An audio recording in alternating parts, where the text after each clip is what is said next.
Hello दोस्तों। आज के वीडियो में हम बात करने वाले हैं केजीओएमए के नर्सिंग ऑफिसर रिक्रूटमेंट 2025 के बारे में। इस वीडियो में आप लोग देखोगे कितना नर्सिंग ऑफिसर का पोस्ट निकला हुआ है, क्या आपकी क्वालिफिकेशन चाहिए, जीएनएम को इसमें एक्सपीरियंस चाहिए या नहीं चाहिए, और इसके अलावा बीएससी नर्सिंग वालों को भी क्या इसमें एक्सपीरियंस चाहिए। उसके अलावा एससी एसटी ओबीसी के लिए स्पेशल जो रिजर्वेशन दिया जाता है वो इसमें है या नहीं है, एग्जामिनेशन फीस कितने रहने वाली है, एग्जाम का पैटर्न क्या रहने वाला है, किस प्रकार से आप इसकी प्रिपरेशन कर सकते हो, ये सारी चीजें डिटेल में मैं डिस्कस करूंगा इस वीडियो में। तो अगर आप भी केजीओएमए का फॉर्म भरने वाले हो तो ये वीडियो आपके लिए बिल्कुल मददगार साबित होने वाला है। तो स्टार्टिंग से लेकर एंड तक देखना है, जरा सा भी मिस नहीं करना है, और सभी को लोगों को ये फॉर्म जरूर से फिल करना चाहिए। चलो वीडियो की शुरुआत करते हैं। सबसे पहले हम बात करते हैं जो केजीएमयू नर्सिंग ऑफिसर रिक्रूटमेंट है, यूपी का एक ये बोर्ड है, वहाँ के लिए इसका फुल नोटिफिकेशन, उसकी वैकेंसीज, एलिजिबिलिटी और एग्जाम पैटर्न के बारे में हम लोग सीखने वाले हैं। सबसे पहले बात करते हैं इंपॉर्टेंट डेट्स की। बात कर लेता हूं मैं सबसे पहले यहाँ पे इंपॉर्टेंट डेट्स क्या क्या रहने वाली है। नोटिफिकेशन जो आया था इसका 1 अप्रैल को आया था। आप सभी लोगों को पता होगा, इसके बारे में नहीं पता है तो मैं बता देता हूँ। मैं इसका नोटिफिकेशन में डिटेल डिस्क्रिप्शन में डाल दूंगा, आप वहां से डाउनलोड करके भी इसको देख सकते हो।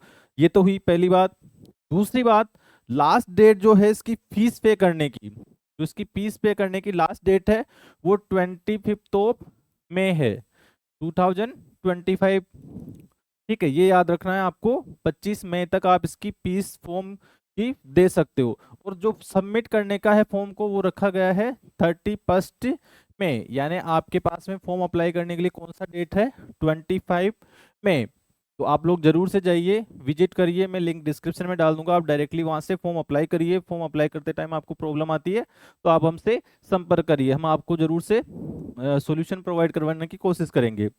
तीसरा बात है मोड क्या होने वाला है एग्जाम का। मोड क्या होने वाला है, सॉरी, ये फॉर्म अप्लाई करने का ये वेबसाइट है जो मैं लिंक में डाल दूंगा डायरेक्ट, या हमारे टेलीग्राम ग्रुप, व्हाट्सएप ग्रुप पे भी आप लोग डायरेक्ट देख सकते हो। और हाँ, मैं आप लोगों के लिए ही वीडियो लेके आता हूँ, हमारी कोई भी कॉमर्शियल साइट्स नहीं है, सब कुछ यहाँ पे आपको फ्री में नॉलेज मिलता है। तो आपका ये दायित्व बनता है कि आप इस चैनल को सब्सक्राइब करिए, लाइक करिए और अपने दोस्तों के साथ में शेयर करिए।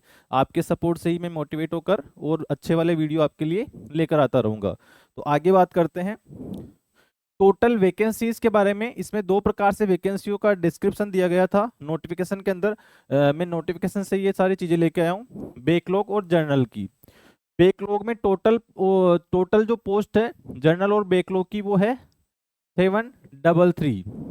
ठीक है, इसमें बैकलॉग की हम बात करते हैं तो 107, जिसमें ओबीसी एससी एसटी और टोटल 107 तो है इसमें बैकलॉग की, प्लस जर्नल सीटें हैं इसमें 626, टोटल मिला के 733, 733 सीट्स यहाँ पे अवेलेबल है, निकली हुई है, रिक्रूटमेंट के लिए है।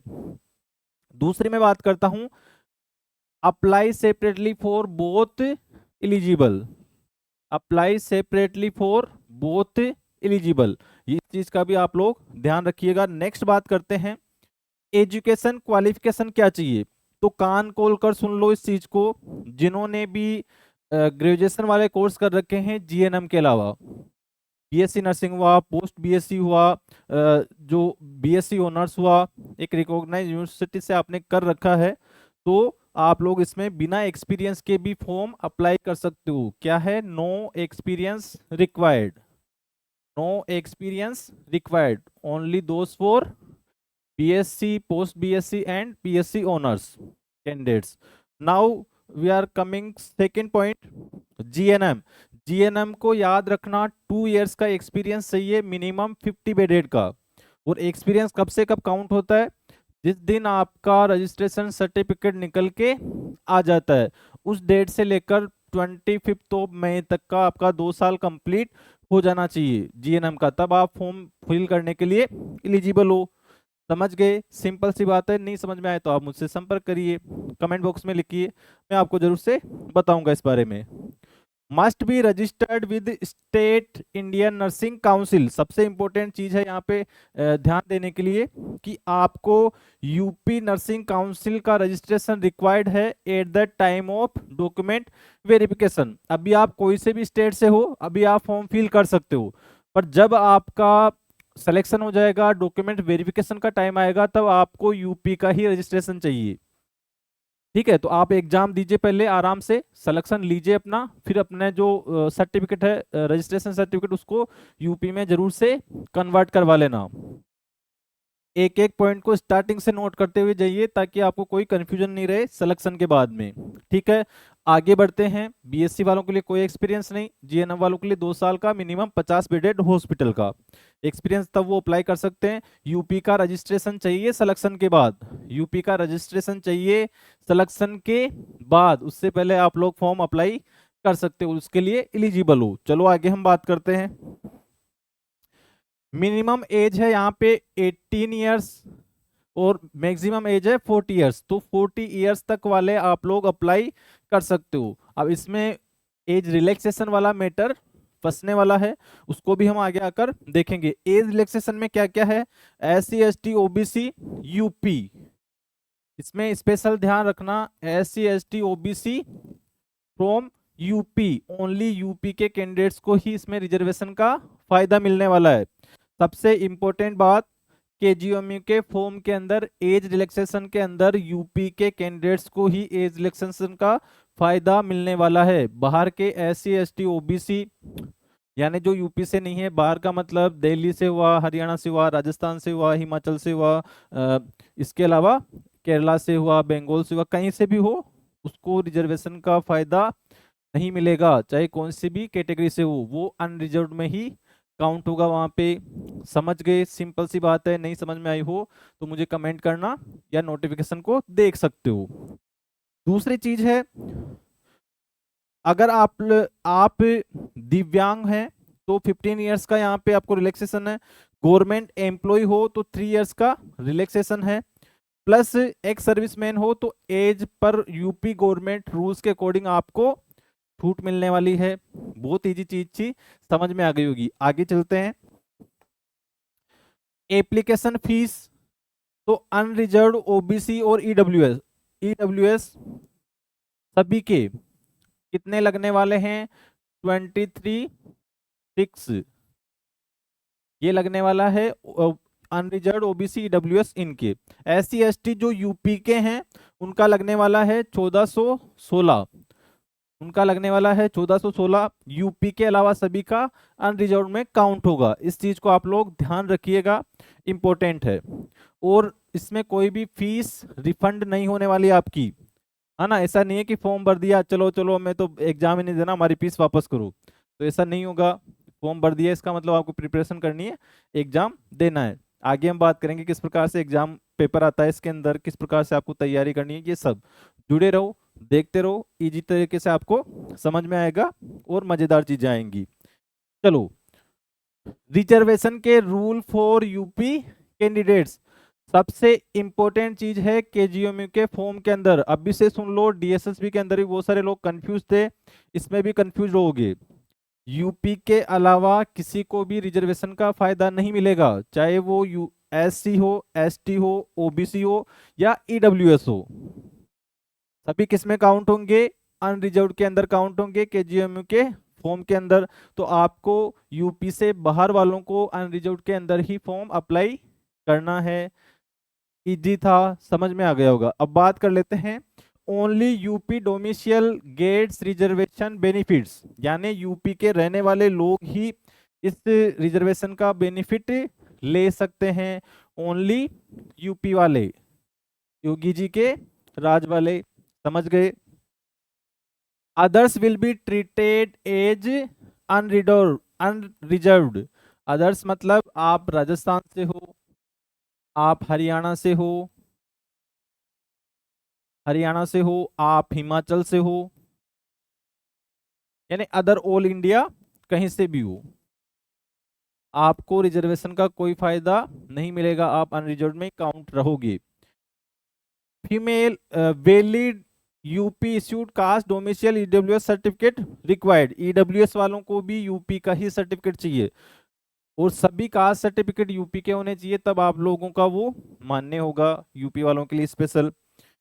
फीमेल का caste certificate from father side only valid, अगर कोई महिला है जो फॉर्म अप्लाई करना चाहती है तो उसका कास्ट सर्टिफिकेट किसके ऊपर डिपेंड रहेगा, उसके फादर के कास्ट सर्टिफिकेट के ऊपर। सिंपल सी बात है, ये लोगों को सबको पता होती है। चलो आगे। अब जो है इसको नाम दिया गया है कॉमन रिक्रूटमेंट टेस्ट, CRT। अब इसका क्या मतलब हुआ सर, CBT क्यों नहीं था? क्योंकि जो ये मोड रहने वाला है ऑनलाइन या ऑफलाइन होगा, या तो ऑनलाइन होगा या फिर ऑफलाइन होगा। ये तो कंफ्यूजन वाली बात है, हाँ बिल्कुल है, ये तो कंफ्यूजन वाली बात है। नोटिफिकेशन में यही दे रखा है कि ऑनलाइन भी हो सकता है ऑफलाइन भी हो सकता है। अब जिससे ही कैंडिडेट जिसने फॉर्म जाते हैं उसके ऊपर डिपेंड करता है वो कि अपनी व्यवस्थाएं केजीओ में करवा पाता है उस एक पर्टिकुलर एग्जाम के लिए या नहीं। अगर उसकी व्यवस्थाएं हो जाती है तो ऑनलाइन भी हो सकता है, नहीं होती है तो फिर ऑफलाइन करवाएंगे। तो आपको दोनों तरीके से ही रेडी रहना है। टाइम है इसमें बहुत दिया गया है, टाइम 2 आवर्स का टाइम है, आराम से मजे से क्वेश्चंस करने हैं, 2 आवर्स का टाइम है। और 100 MCQ जाने वाले हैं, 100 MCQ जाने वाले हैं और 100 मार्क्स के लिए होने वाला है। एक MCQ का 1 मार्क होगा और इसमें माइनस मार्किंग या नेगेटिव मार्किंग जो है 1/3 रहने वाली है।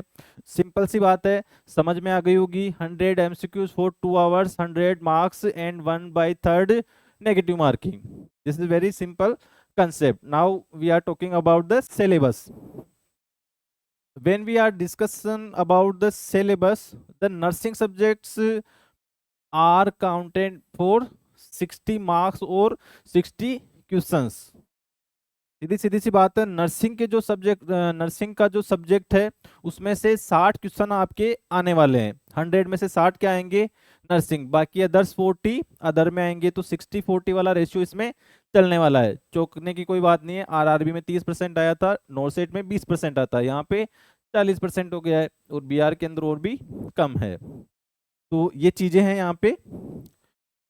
हमें और क्या क्या पढ़ना है इसके साथ में, इंग्लिश पढ़ना है 10 नंबर का, जीके पढ़ना है 10 नंबर का, रीजनिंग पढ़नी है 10 नंबर की और मैथ पढ़ना है 10 नंबर का। अगर आपको डिटेल सिलेबस चाहिए तो आप कमेंट बॉक्स में लिखना, मैं इसका डिटेल सिलेबस भी आपको दे दूंगा। पर मोटा मोटा क्या है यहाँ पे, for nursing 60 MCQs, English 10, reasoning 10, GK 10 and math 10 included, all are 100 MCQs।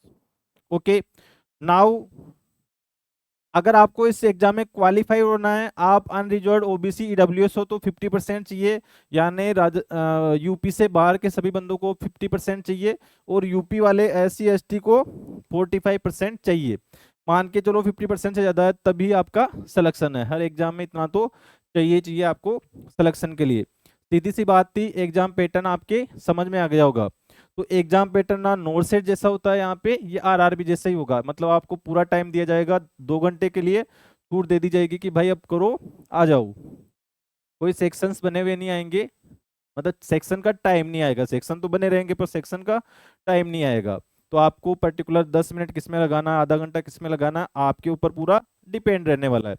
अब बात करते हैं सिलेक्शन प्रोसेस क्या रहेगा। जो CRT यानी टेस्ट होगा उसमें जिसका मेरिट हाई होगा उसके अकॉर्डिंग रहेगा। अलग अलग इसके पेपर्स करवाए जा सकते हैं, तो इसमें नॉर्मलाइजेशन भी होगा बात के अंदर, ताकि फेयर पेपर पॉलिसी रहे। उसका एक फॉर्मूला दिया हुआ है उन्होंने नोटिफिकेशन में, जो मुझे तो कभी समझ में नहीं आता। अगर आप लोगों के आए तो जरूर से कमेंट बॉक्स में लिख के उसे सबको समझाने की कोशिश करें, नॉर्मलाइजेशन का फॉर्मूला। अब इसके आगे बढ़ते हैं।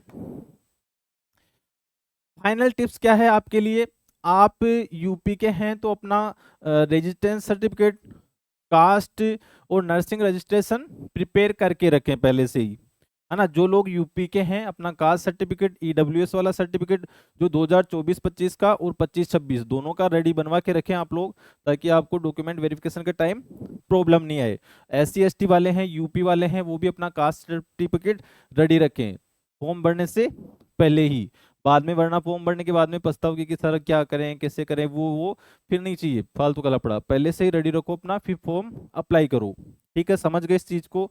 अब बात करते हैं आप लोग इसका टेस्ट सीरीज अगर चाहते हो कि केजीएमयू का मैं टेस्ट सीरीज आपके लिए लेकर आऊं, तो मैं 15 से 20 टेस्ट सीरीज रेडी करूंगा आप लोगों के लिए। अगर आप लोग कमेंट करोगे, लाइक करोगे और इस वीडियो को सब्सक्राइब करोगे, तो सब कुछ फ्री ऑफ कॉस्ट रहेगा। आप लोगों की सेवाओं के लिए है सब कुछ यहाँ पे। तो आप लोगों को अभी से ही, आज से ही नर्सिंग की स्टडी स्टार्ट कर देनी है। अदर बहुत सारे भी एग्जाम है, उनमें भी अलग पार्ट आ रहा है, तो उसका भी प्रिपरेशन साथ होता रहेगा। नोट सेट 9 की भी आप प्रिपरेशन कर रहे हो, तो उसमें भी इंग्लिश आने लग गया आजकल, तो उसकी भी प्रिपरेशन साथ में होती रहेगी। और आप हमारे ऐप से, हमारे वेबसाइट से जाके फ्री कंटेंट का मजा ले सकते हो, वहां पे देख सकते हो। बहाना नहीं चलने वाला है, पढ़ना है तुम्हें फॉर्म भरते ही। ठीक है, आपकी एक पोस्ट होने वाली है। बाहर वाले ये मत सोचना कि अरे यार हम तो अनरिजर्व में काउंट होंगे, है ना। तो उन सब लोगों के लिए मैं बता देता हूँ वो कितना पोस्ट मान के चले। वो मान के चले यहाँ पे लगभग 264 पोस्ट। कितना? 264 पोस्ट है बाहर वालों के लिए। यूपी वालों के लिए हालांकि मजा है, तो यूपी वाले जो भी कैंडिडेट्स है, जो भी बच्चे हैं, वो सब लोग फॉर्म अप्लाई करना। इसमें आपका बहुत अच्छा इसमें चांस है यहाँ पे। तो आप सभी लोगों को all the best for this exam and remember the date, last date for form submission. ठीक है, लास्ट डेट पे बक के नहीं जाना है, तुरंत से फॉर्म अप्लाई करो, अपना काम फ्री करो, पढ़ने लग जाओ। अगर आपको इसके एग्जाम के बारे में और डिटेल से जानना है, प्रीवियस पेपर के बारे में जानना है, तो मुझे कमेंट बॉक्स में लिखना। इसी के साथ में जय हिंद, जय भारत।